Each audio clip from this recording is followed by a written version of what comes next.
Boa noite. Eu não sei se vocês sabem, eu não sou médium, não escuto a resposta dos espíritos. Então vocês têm que colaborar comigo porque eu desmotivada não funciona aqui na frente. Boa noite. Se fica bem melhor, eu gosto mais. Vocês já me conhecem, né? Eu sou motivada por vocês. A gente vai falar sobre os caracteres da perfeição. E eu acho tão bonito como as coisas se encadeiam, que eu acabei de deixar uma historinha aqui em cima da mesa, que se contar, vocês vão ouvir de novo, porque eu vou contar ela daqui a pouco. Muito legal, que vai caber, eu acho, dentro do nosso tema aqui, no contexto, no final, de dizer como que a gente pode atingir a perfeição. Mas vamos começar. Primeiro de tudo, nós precisamos saber o que é a perfeição. Perfeição é o estado de ser cujas virtudes se encontram plenamente atualizadas ou realizadas. Ou seja, perfeição é quando nós estamos completamente cheios de virtudes no seu ponto máximo, no seu limite máximo, quando não há nada mais a absorver, a aprender. Só que de um ponto de vista moral, é o que? A consumação no bem que compete a cada uma pessoa possuir. Então, quando nós falamos de perfeição, nós estamos falando de tudo aquilo que nós precisamos adquirir, possuir em virtudes. Esse é o ponto de vista moral. E aí coloquei a frasezinha ali no rodapé dizendo: todo homem é chamado à perfeição ou à santidade. Nós aqui no Espiritismo não usamos o termo santidade no sentido que outras religiões utilizam, mas nós temos o mesmo objetivo em relação a isso, que é dizer o seguinte: o santo é o que adquiriu virtudes. Bom, nós começamos convidando, como sempre fazemos dentro do Evangelho segundo o Espiritismo, o próprio Jesus, o próprio Cristo, a vir falar. E foi ele que disse assim: amai os vossos inimigos, fazei o bem aos que vos odeiam e orai pelos que vos perseguem e caluniam. Bem frisadinho. Por que, diz Jesus, se somente amardes os que vos amam, que recompensa tereis disso? Olha que pergunta. Se nós amarmos somente os que nos amam, que recompensa que nós mereceremos fazendo isso? Não fazem assim também os publicanos? Se unicamente saudardes os vossos irmãos, que fazei com isso mais do que os outros? Não fazem o mesmo os pagãos? Aí diz Jesus: sede, pois, vós outros perfeitos, como perfeito é o vosso Pai Celestial. Antes da gente entrar no significado das palavras de Jesus, a gente precisa definir o que ele quis dizer aqui. Primeiro, quando ele fala dos publicanos, para quem não lembra, para quem não sabe, publicanos eram os coletores de impostos. Eles eram pessoas muito rejeitadas na sociedade de então, porque normalmente eram do povo judeu, mas trabalhavam para o povo romano, coletando impostos. E os impostos eram altos. Então muitos eram ricos e eles tiravam muito dinheiro da população para dar para o governo romano, que era quem administrava o povo judeu. Bom, então ele está dizendo: se a gente amar só os que nos amam, compara com o que os publicanos fazem, porque era um povo, pessoas que os próprios judeus rejeitavam pelo comportamento. E aí ele fala: se nós saudarmos, se vocês saudarem só os seus irmãos, o que vai fazer isso de diferente ou a mais do que os outros? E completa dizendo que os pagãos também fazem isso. E os pagãos eram quem? Quem acreditava em vários deuses, não seguia somente o Deus único. Então, se eles, o povo judeu, que amava o Deus único, se sentia diferente dos pagãos, então ele tinha que agir diferente, para poder ser diferente. Bom, dito isso, Jesus, repetindo aqui, ele fala que é para o povo, para os discípulos, serem perfeitos como perfeito é o próprio Criador, como o nosso Pai é perfeito. Tudo bem até aqui? Vamos ver. Deus é a perfeição infinita. Não existe virtude absoluta que Ele não possua.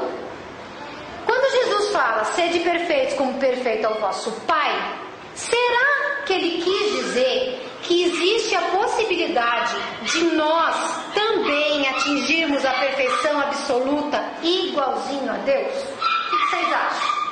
Você acha que sim? Não sabe? Será que dá para nós, evoluindo, mesmo através através de muitas vidas, de muitas reencarnações, adquirindo virtudes através da experiência, será que um dia seremos iguais a Deus? Não dá. Então, veja, se a criatura, se a obra de Deus, nós, fosse dado ser tão perfeito quanto Ele, então nós seríamos iguais, com os mesmos poderes. Seríamos como se fosse o Criador. E isso não é uma coisa que a gente possa admitir, porque Deus só tem um.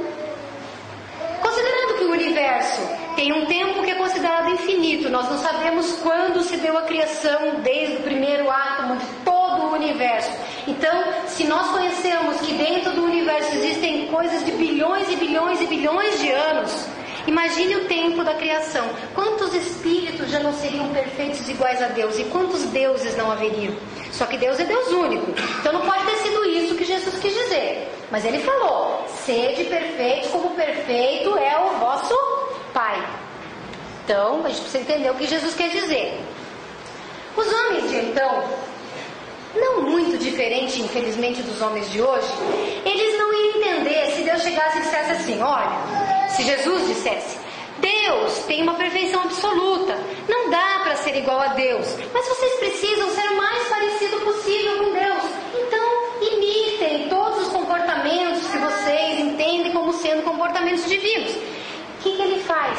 Ele faz diferente. Não dava para explicar isso para os homens de outrora, porque eles não tinham nem capacidade intelectual. Nós nos desenvolvemos muito intelectualmente nesses 2000 anos após Jesus.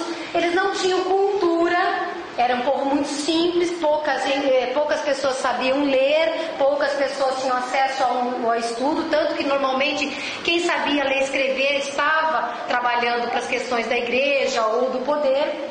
Então o povo não tinha conhecimento. O povo não tinha esse conhecimento, eles não compreendiam. Então o que Jesus faz? Ele apresenta um modelo, que era um modelo que eles podiam entender. Deus é perfeito, eu tenho que ser perfeito. E aí fala para eles: vão à luta, busquem a perfeição que Deus diz que vocês devem possuir, porque é a perfeição do próprio Pai. Isso que Ele faz. Só que o que acontece quando Jesus estimula isso? Ele estimula isso para que nós, que sabemos hoje que é impossível ser igual a Deus, atinjamos uma perfeição relativa. Essa perfeição relativa é o seguinte: dentro da humanidade existe um máximo de perfeição que a gente pode adquirir, e aí é isso que a gente precisa atingir. Lembrando, fazendo aqui um parênteses, que nós na Terra fazemos parte de um planeta que hoje ainda é de expiações, encaminhando-se com um pezinho no mundo de regeneração, e esse mundo de regeneração será um mundo um pouco melhor, mas o aumento de virtudes que será aqui será de ordem moral, intelectual. O salto não vai ser abrupto, porque nós já estamos nos desenvolvendo com uma certa rapidez, tanto que hoje a nossa tecnologia é muito boa, nós temos bastante medicina, falta-nos moral para desenvolver mais coisas. Então, dentro desse mundo de regeneração, nós vamos nos desenvolver ainda intelectualmente, mas o nosso pico de desenvolvimento será em questão moral, porque nós estaremos numa outra etapa de evolução dentro desse planeta. Aí, nós nos desenvolvendo, tentando fazer aquilo que é necessário para ser perfeito como Deus é, nós melhoramos a humanidade inteira. Bom, Jesus falou da perfeição. Nós agora estamos entendendo que essa perfeição é uma perfeição relativa. Só que nós precisamos saber quais são as características, o que significa essa perfeição, como que nós podemos exercitar as atitudes dentro das experiências para sermos perfeitos. E Jesus fala isso no próprio trecho que eu li para vocês. Ele diz: amar os inimigos. Ele não falou amar aos amigos, porque aos amigos todo mundo ama. O próprio texto fala: o que a gente faz de diferente dos publicanos se nós amarmos só quem nos ama? Então ele falou para amar os inimigos. Nós ainda, 2000 anos depois, embora tenhamos desenvolvido moral e inteligência, não amamos os nossos amigos ainda, quanto mais aos inimigos. Estamos longe de desenvolver essa virtude. Jesus continua: fazer o bem aos que nos odeiam. Nós não conseguimos ainda fazer bem aos que nós amamos, aos que nos amam, aos que nós devemos gratidão. Nós ainda não somos nem gratos, nem amorosos, nem caridosos, nem fraternais como deveríamos ser, nem com aqueles que nos amam, quanto mais com aqueles que nos odeiam. Mas faz 2000 anos que Jesus disse que era para fazer isso. E ele fala mais: orem, orar pelos que nos perseguem. Quantos de nós temos no nosso hábito diuturno, no nosso cotidiano, seja de manhã, seja durante o dia, seja antes de dormir, de agradecer pelas pessoas que nos rodeiam, as pessoas que nos fazem o bem, as pessoas que compartilham da nossa vida, que fazem parte da nossa família, que estão no nosso trabalho, nos ajudam na realização do nosso desenvolvimento profissional, afetivo, cultural e tudo isso que a gente tem essas pessoas em todas as áreas. Quantas vezes nós lembramos de agradecer por elas? Eu não sei vocês, eu acho que a gente lembra muito pouco. E eu falo isso por referência a mim mesmo, porque o hábito da oração é um hábito que cada um tem que desenvolver individualmente. Eu tenho o hábito, mas a gente tem o hábito de pedir demais e esquece de agradecer e orar por aqueles que estão ao nosso lado. Mas Jesus não pediu para a gente orar pelos que nós estão caminhando conosco, que nós amamos, que nos amam. Ele diz: orem pelos que nos perseguem. E aí nós começamos a entender qual é o intuito do Cristo. Quando aqui ele diz, dentro do Evangelho segundo o Espiritismo, que a essência da perfeição é a caridade, o que significa a caridade? A aplicação, o exercício, a prática de virtudes. Não é de uma, de duas, mas de todas as virtudes. Porque todas as virtudes aplicadas acabam na caridade. E a caridade, a gente recorda, é o amor que é aplicado na vida de relação com o nosso próximo. Não existe caridade sem amor. Porque mesmo que nós possamos doar um pão para alguém e esse pão for dado com má vontade, isso já não é caridade, por mais que o gesto aparente seja. A caridade, ela é uma atitude de amor, é um gesto de amor, portanto é a prática do amor. E aí, então nós vamos entender: amar os inimigos, fazer bem aos que odeiam e orar pelos que perseguem a cada um de nós é caridade. E é isso que faz com que a gente caminhe para a perfeição. Mas o Evangelho segundo o Espiritismo, ele faz a gente refletir muito gostosamente, com bastante sensibilidade, sobre o significado disso. Por que a caridade é caminho para a perfeição? E aí, Allan Kardec, com a influência dos espíritos, com toda aquela pesquisa que a gente já conhece, os textos recebidos da espiritualidade, ele compôs, codificando a obra, entre outras obras da codificação espírita, o Evangelho. E aí ele diz assim: não há imperfeição que não altere o sentimento da caridade. Por quê? Porque toda imperfeição, ou mesmo os mais simples defeitos, de algum modo estão enfeitados, recheados, embalados ou contidos dentro do egoísmo e do orgulho. E o egoísmo e o orgulho negam a caridade, portanto eles negam as virtudes. Negando as virtudes não seremos perfeitos. Então aí dá para entender que, sendo a caridade o nosso foco de comportamento, ao fazer um trabalho voltado do nosso íntimo para o desenvolvimento da caridade, nós estaremos desenvolvendo virtudes, porque a caridade necessariamente repele o egoísmo, repele o orgulho, que são as imperfeições mais graves que existem na alma humana. E o mais interessante, embora dentro do Livro dos Espíritos se diga que é o egoísmo a pior das imperfeições, nós podemos colocar o orgulho paralelamente ao egoísmo como pano de fundo de todas as nossas imperfeições, principalmente o egoísmo, como diz o Livro dos Espíritos. Por quê? Porque ao odiar, a gente odeia porque a pessoa não fez alguma coisa pra gente, não gosta suficientemente da gente, não ajuda o que a gente precisava, não é nosso capacho, tem N tipo de de possibilidades pelos quais a gente pode odiar alguém. Porque no fundo, ela fere o nosso egoísmo e o nosso orgulho, porque nós é que somos melhores. Nós é que somos especiais.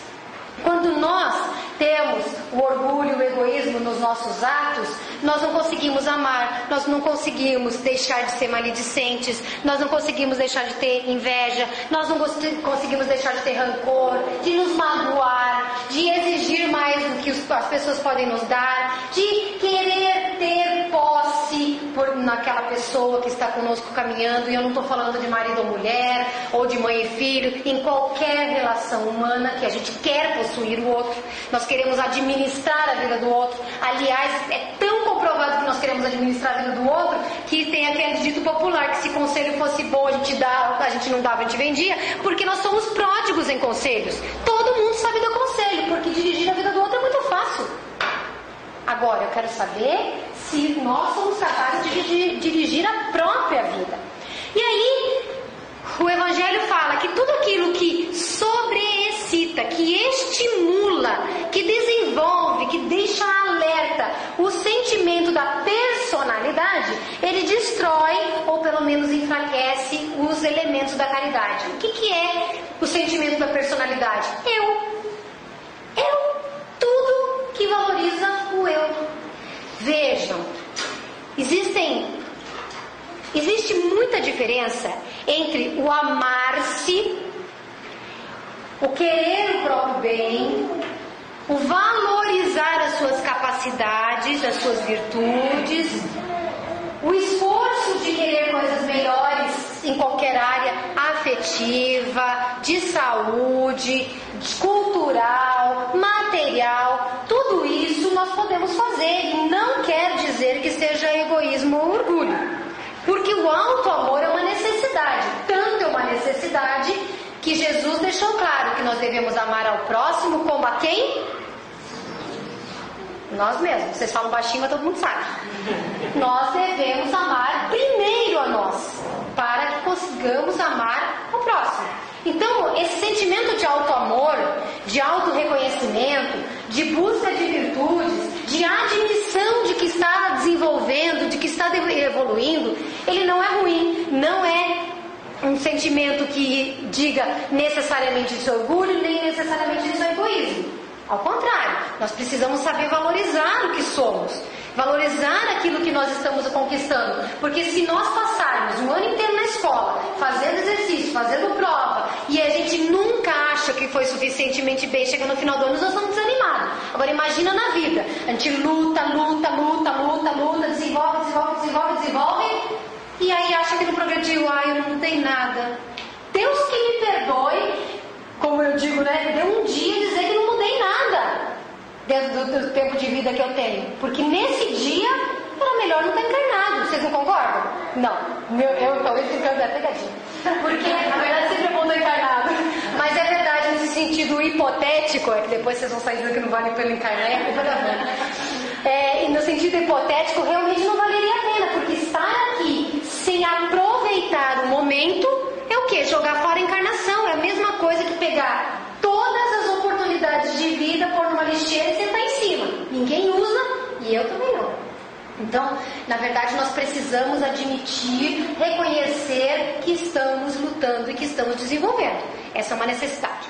Mas vamos voltar para o orgulho e para o egoísmo, que é o excesso de auto-amor. Já não é auto-amor, já é vaidade, já é desequilíbrio, já é paixão por si mesmo. Quando você começa a achar que se ama a ponto de o outro ter menos valor que você, a ponto de nada mais ser importante além de você, aí já não é mais virtude, aí já é imperfeição. Então é isso que é o sentimento da personalidade, de nós sairmos desse auto-amor necessário para o desenvolvimento, para um egoísmo, para um personalismo, para um orgulho intensos que só estimulam as imperfeições. Deu para entender isso? Porque eu fiz uma volta, saí do meio, dei uma volta e voltei para o meio. Deu para entender? Isso é importante. Bom, aí nós entramos especificamente no tema da nossa conversa, que é caracteres da perfeição. Kardec, dentro desse texto, depois de explicar que Jesus quer dizer que é a caridade o caminho para a perfeição e que nele Jesus nos deu como modelo o próprio Criador, porque era o modelo que nós poderíamos compreender, porque ele não ia dizer assim, me imitem somente, porque para todos os efeitos ele era um homem encarnado como todos os outros. Ele não poderia dizer, imitem Pedro, imitem Mateus, imitem João, porque eles eram homens, todos tinham imperfeições. Então ele dá o modelo de Deus. Mas aí, enxugando esse conteúdo, nós começamos a descobrir que dentro do elemento caridade existem certas características, e essas características são essas que estão aqui expostas. Uma delas é a benevolência. O que é a benevolência? É aquela vontade que você tem de fazer o bem, é de ser benigno, bondoso. Todas as virtudes, elas começam a ser desenvolvidas por um exercício da vontade. O que acontece é o seguinte: quando nós vamos aprender a dirigir, nós aprendemos a teoria, sentamos na frente do volante e aí a pessoa que está nos ensinando diz assim, põe a primeira. Aí nós pensamos assim, bom, antes de mudar a marcha eu tenho que pôr o pé na embreagem, a embreagem é tal pedal. Agora a primeira eu tenho que vir para a esquerda e um pouquinho para frente.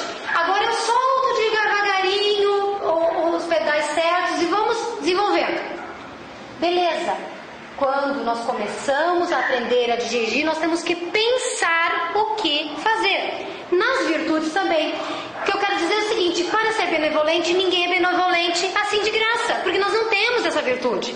Quem já tem é porque já adquiriu. Então, nós que somos reencarnacionistas sabemos que isso é um processo que vem de longa data na nossa existência e que nós estamos continuando a desenvolver aqui.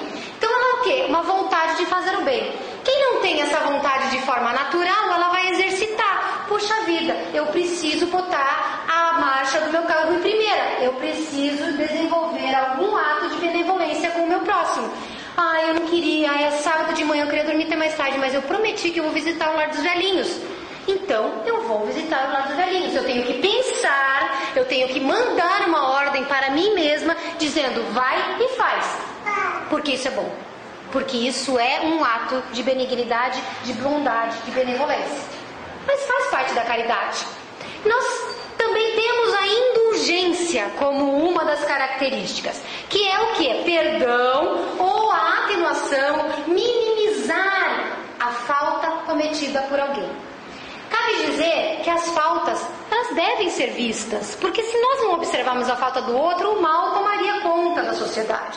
O que ele está falando aqui não é reconhecer que a falta existe, mas o sentimento de perdoar ou de não supervalorizar aquilo que foi feito errado. Se uma pessoa comete um erro e nós nunca a perdoamos, ou nós começamos a dizer assim, mas isso foi grave, mas isso é terrível, jamais te perdoarei, e aumenta o valor daquilo, que relação de caridade nós estamos tendo com o próximo? Nenhuma. Até porque, que vergonha aquele que não consegue perdoar. E eu tenho certeza que quase todos, se não todos nós, teríamos que erguer a mão dizendo, minha culpa, bater no peito e dizer, é minha culpa sim, eu também não sei perdoar. Por que é uma vergonha? Porque nós todos erramos. E todos nós precisamos de perdão. Todos precisamos de indulgência. Todos ficamos gratos quando alguém nos perdoa.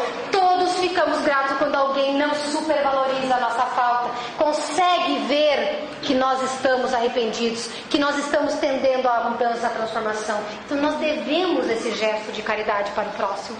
A abnegação, que é a renúncia espontânea do interesse, da vontade pessoal. Eu quero muito ter tal coisa, mas eu abro mão dessa vontade em prol do próximo. É uma doação. É um gesto de benevolência, sim, mas é um gesto de benevolência amplo, porque dá daquilo que você quer ter, que você aprecia ter. Você doa do que é importante para você. Isso é o gesto da abnegação que faz parte da caridade. E por fim, o devotamento, que é a dedicação, o sacrifício em prol do outro. Se você se dedica numa coisa que qualquer um faz, ela é dedicação. Mas o devotamento é aquele que raia ao sacrifício, que vai além do normal, faz. Certa vez eu vi um vídeo no YouTube, que uma senhora que é avó, por alguma circunstância que eu já não recordo da história, ela ficou com um neto que na época do vídeo tinha 16 anos, então um rapaz já, né, de um certo tamanho, só que este neto, só ela e o neto, este neto dela tem um problema de paralisia cerebral, portanto ele não anda, ele não fala, ele não se higieniza, ele não come sozinho, não faz nada. O que aquela mulher, uma senhora de seus 68 anos aproximadamente, 65, 68 no mínimo, o que ela faz? Ela, desde que ficou com o neto sozinha, ela carrega esse neto pra cima e pra baixo. E ela tem que levar no médico. Ela carrega no colo. Ela leva de ônibus. Aparece isso na filmagem. Isso é devotamento. Porque ela está dando daquilo que ninguém faz quase. Quem assume essa função? Quantas vezes, se a gente parar para pensar, a gente olhando o caso da vida dos outros, eu tenho um caso na minha família de parentes que tiveram problemas de ficarem completamente inertes, acamados, não fazerem nada sozinhos, e de você ter uma ou um dos filhos, um dos cunhados ou um dos parentes qualquer que vai lá e dá banho num adulto, que dá comida na boca, que troca a roupa, que leva no médico, que dá um medicamento, e você vai visitar com toda a sua caridade, com toda a sua piedade, e diz assim: eu não seria capaz. Quem nunca passou por isso, pelo menos perto. Eu sei o que é olhar e dizer: gente, se fosse comigo, eu não sei o que faria. Porque não temos ainda, dentro do nosso senso de caridade, o devotamento necessário para nos dedicar ao limite do sacrifício pessoal. Então essas características da benevolência, indulgência, abnegação e devotamento são características que a gente precisa saber que existe. Ninguém vai sair daqui sendo virtuoso a esse ponto. Mas se nós não sabermos que isso existe e que isso é qualidade, são características da perfeição, da caridade, nós nunca seremos caridosos e nunca seremos perfeitos. Bom, felizmente nós somos reencarnacionistas. Se não der certo nessa, claro que tem as outras vidas. Mas nós vamos deixar para depois? Com o compromisso que nós temos, com a responsabilidade, com o conhecimento que temos? Ilude-se aquele que pensa que o reencarnacionista acha que pode deixar para depois. Porque a nossa responsabilidade triplica no conhecimento e nós sabemos que temos que fazer para ontem. Porque tudo aquilo que podíamos fazer nesta existência e deixamos para depois é trabalho triplicado. É responsabilidade aumentada. É mais sacrifício. Certo? Bom, mudando. Não podendo o amor do próximo, que é levado até o limite do amor aos inimigos. Jesus falou: amar os inimigos. Aliar-se a nenhum defeito contrário à caridade. Então esse amor é o quê? O indício de maior ou menor superioridade moral. O grau da perfeição está na razão direta da extensão dessa caridade. Vamos traduzir isso de outro modo. Jesus falou que o amor tem que ser levado ao amor pelos inimigos. Se o amor levado até o amor pelos inimigos, para existir, ele não pode ter nada que embace a caridade. Ele não tem egoísmo, ele não tem orgulho e ele tem aquelas características que nós acabamos de mencionar, aquelas 4 palavrinhas mágicas. E aí, considerando isso, nós percebemos como que Jesus inteligentemente compara a perfeição que nós devemos atingir à perfeição divina. Porque tanto mais seremos perfeitos quanto mais perto de exercer a verdadeira caridade. Porque a verdadeira caridade abraça todas as virtudes. Ele era ou não era um gênio? Eu falei tudo isso para que nós entendêssemos a coisa mais simples do mundo. Se nós conseguirmos ser verdadeiramente caridosos, não teremos as imperfeições que nos fazem estar distantes da perfeição que traz felicidade. Aí fica simples. O que é difícil é nós termos a vontade Ou melhor, a boa vontade de exercitar isso todos os dias da nossa vida. Porque é um processo, gente. Nós precisamos entender que ninguém vai dormir cheio de imperfeições, reza e diz assim: Senhor, acorde-me amanhã com todas as virtudes. Não, é um processo. E, como todo processo, todos os dias precisa ser recomeçado ou continuado.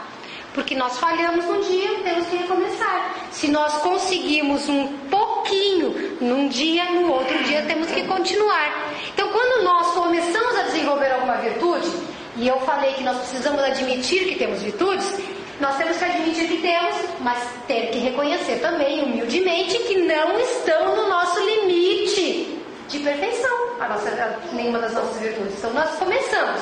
Então, o que precisa fazer? Desenvolvê-las com a prática cotidiana dentro das virtudes que nós já estamos estudando, das qualidades que nós estamos estudando. Bom, foi por isso que Jesus, depois de ter dado aos discípulos as regras da caridade, ele diz assim, que sede perfeitos como perfeito é o vosso Pai.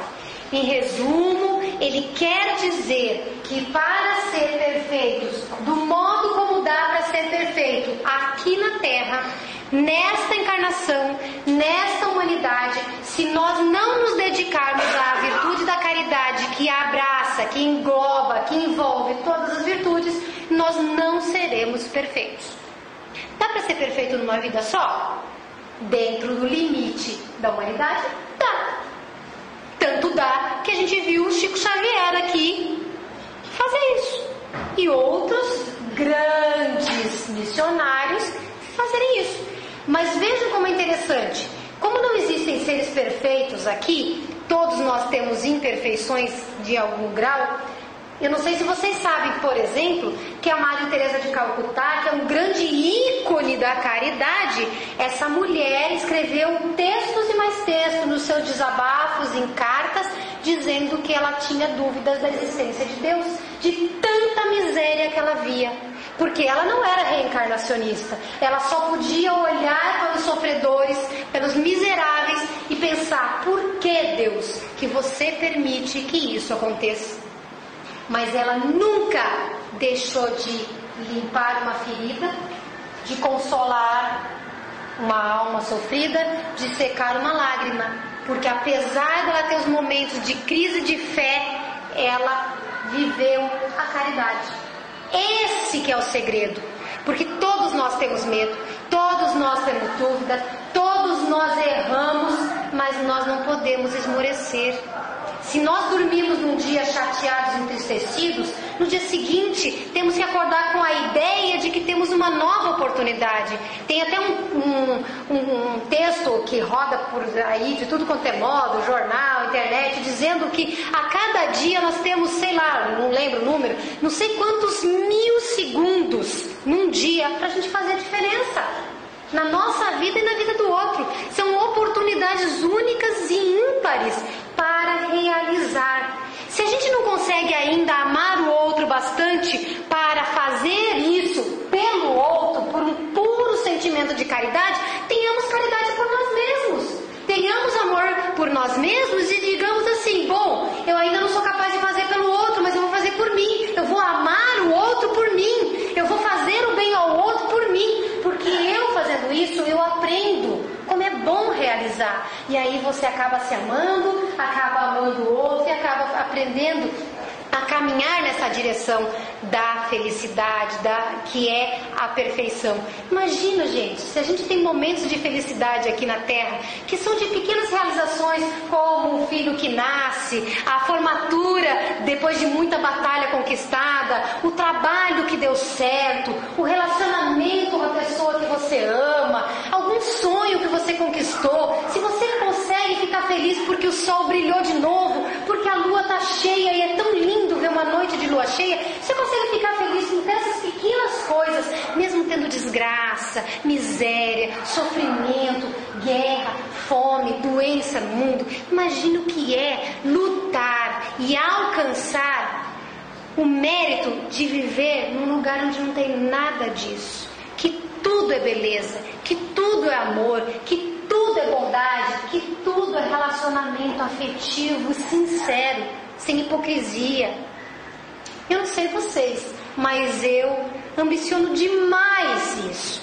E é por isso que toda vez que eu tropeço, eu penso, ô cabeçuda. Às vezes olha no espelho e diz assim, você não podia ter feito isso. Mas fez. Mas então o que vai fazer? Ficar chorando, reclamando e continuando no erro? Não, vamos levantar, vamos erguer a cabeça e vamos começar de novo. É isso que a gente precisa fazer. Porque hoje nós ainda não conseguimos fazer aquilo que Jesus falou.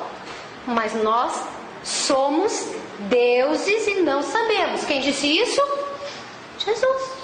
Vós sois deuses e podeis fazer tudo o que eu faço e muito mais. Então nós, sendo deuses, podemos fazer tudo o que Jesus fez e muito mais. Bom, o que acontece é que se nós nos imaginarmos como uma pequena semente, o que acontece com as sementes? Antes dela ser uma belíssima árvore, antes dela ter flores maravilhosas, antes dela dar frutos ricos em sabor, em beleza, em saúde, ela é uma pequena semente. Se ela não for nunca plantada, ela nunca vai nascer.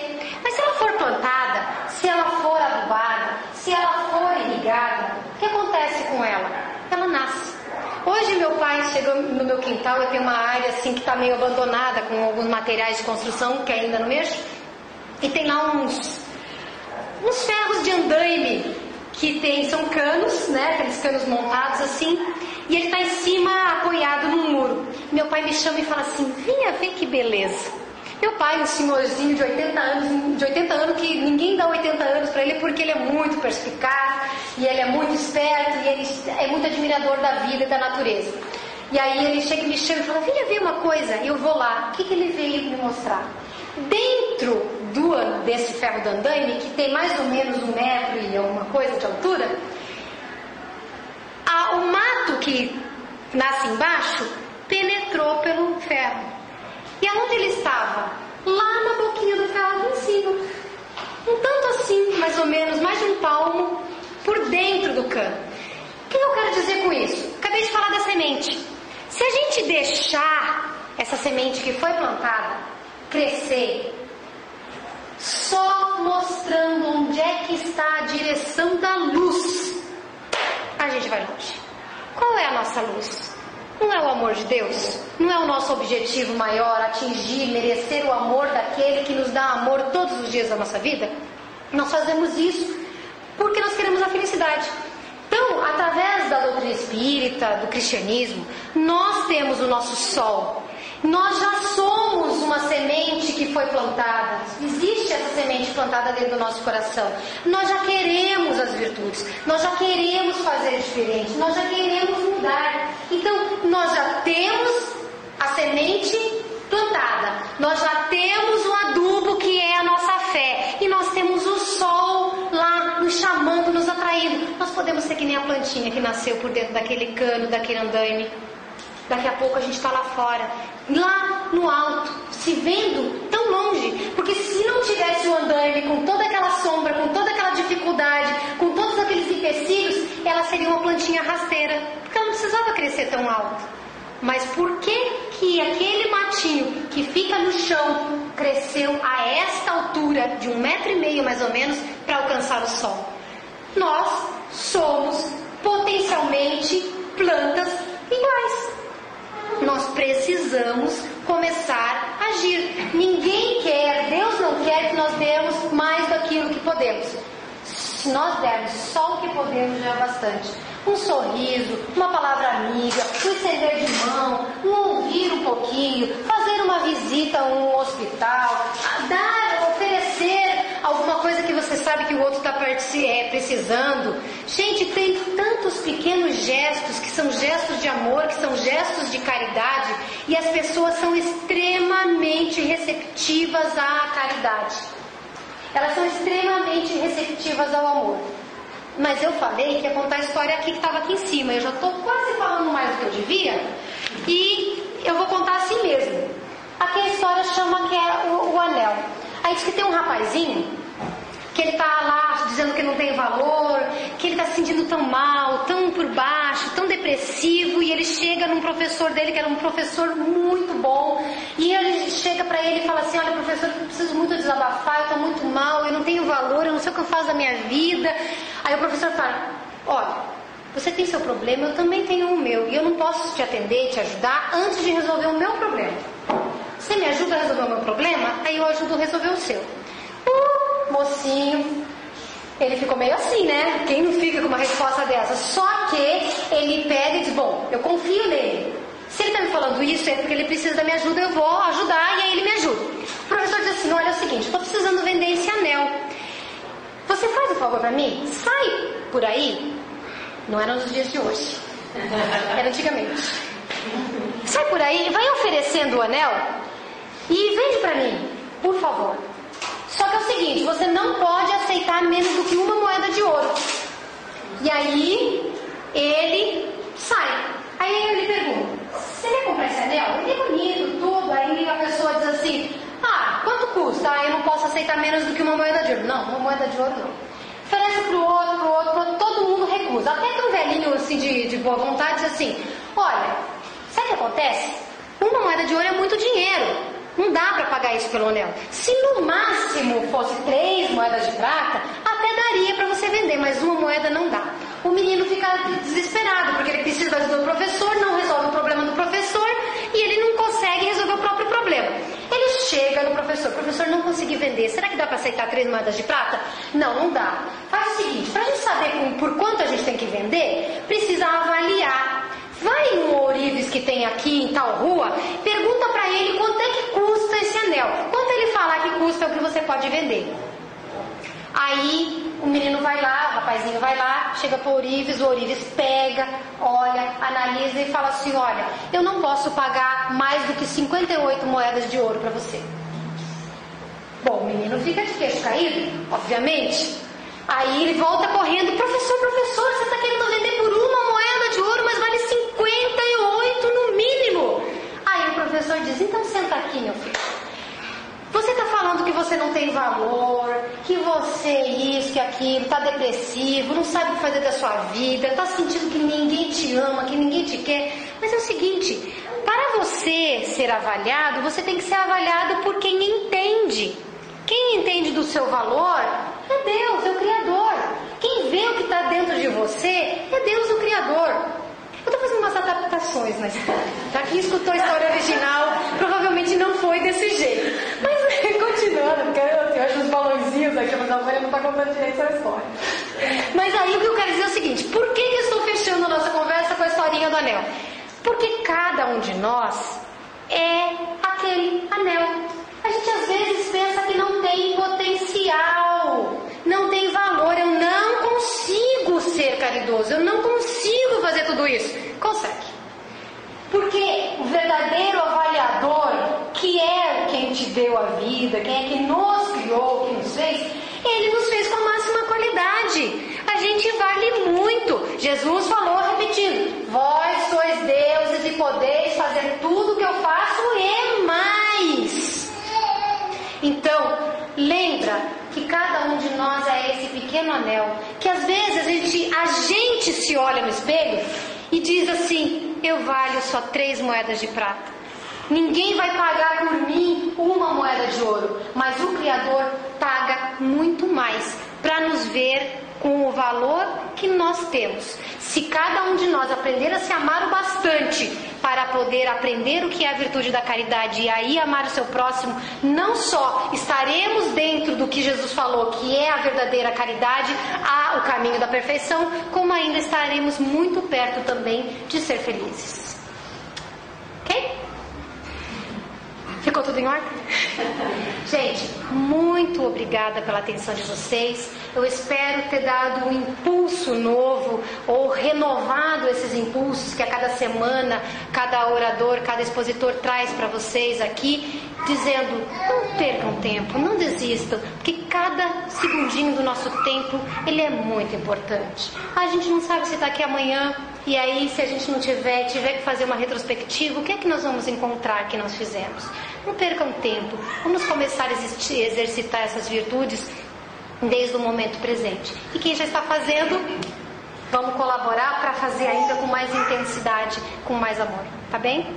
Deus acompanhe a todos aos seus lares, que Jesus esteja com vocês. Eu não me recordo se eu volto ainda esse ano. Nossa, parece que foi ontem que eu falei isso para vocês ano passado, hein? Mas eu já vou antecipando meus votos de Feliz Natal, de Feliz Ano Novo, com muito amor, com muito carinho. Agradecendo desde já por terem compartilhado das vezes que eu vim aqui e me dado a oportunidade de receber tanto carinho, tanto afeto que eu recebo de vocês aqui no Luz e Conforto. Que Deus abençoe a todos. Que assim seja.